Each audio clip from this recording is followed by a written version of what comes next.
का नाम? बीके पोद्दार।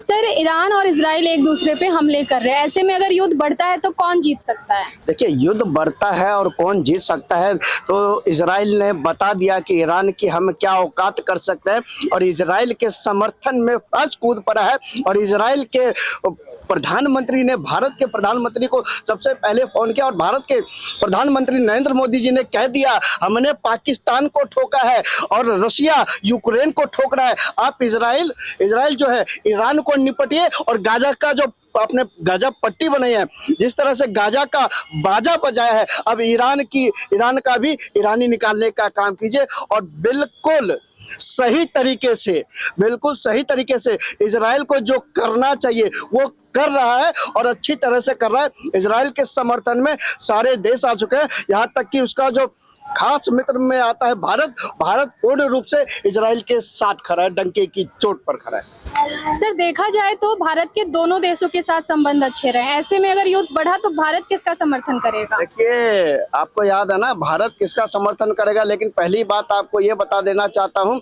जब भारत पर किसी भी प्रकार की चाहे आर्थिक हो चाहे कूटनीतिक हो, अगर किसी तरह की कोई पेशकश रह जाती है तो वहाँ इजराइल हमेशा साथ खड़ा मिला है। कहीं ना कहीं ईरान ने कभी छिटाकशी करने का काम किया है, लेकिन इजराइल ने हमेशा साथ देने का काम किया। तो भारत पूर्ण रूप से इजराइल के साथ खड़ा है। इजराइल ने गाजा का बाजा बजाया, हमने पाकिस्तान का बाजा बजाया, रशिया यूक्रेन का बाजा बजा रहा है। तो भैया जितने भी मित्र देश हैं हमारे, सब एक दूसरे का अपने विरोधियों का बाजा बजाने में मशगूल है।